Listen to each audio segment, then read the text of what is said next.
Dans une autre vie, Danielle Bakayoko était assistante de direction à Abidjan, la tumultueuse.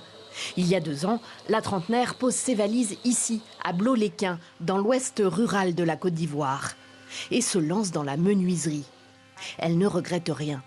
Abidjan est tellement encombré, les sorties sont coûteuses. En temps ici, avec ta petite moto, tu peux rendre visite facilement. Et puis ici, avec 2000 francs, tu manges convenablement. Et puis l'environnement, voilà, à Abidjan, il y a trop de véhicules qui klaxonnent par-ci, par-là. Ici, tu es dans un cadre vraiment intéressant, quoi.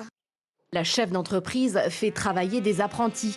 Elle préside l'association locale des menuisiers qu'elle a créée et siège au conseil régional. Une vie riche à la campagne que d'autres urbains comme elle ont aussi choisi pour leur plus grand bonheur.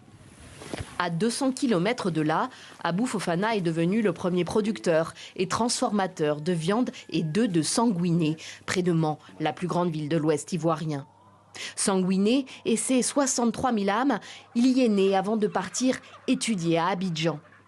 Il y a 6 ans, son BTS agricole en poche, il se réinstalle ici et se lance dans l'élevage sur ce terrain de 2 hectares légué par son père. Aujourd'hui, il s'investit pour la communauté. Une jeunesse qui n'est pas occupée, ça donne à des vices. Et une jeunesse qui est ambitieuse, qui est occupée, ça peut éloigner de tout ce qui est triste, de tout ce qui est colère, de tout ce qui est frustration. Ses revenus ont plus que quadruplé depuis son installation. Son chiffre d'affaires tourne autour des 40 millions de francs CFA, 60 000 €.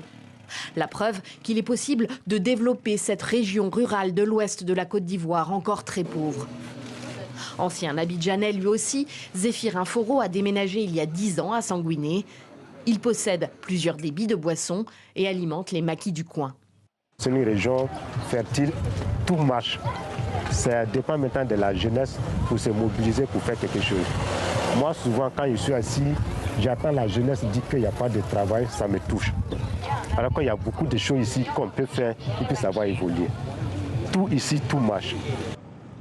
Des parcours originaux qui vont à rebours de l'exode rural.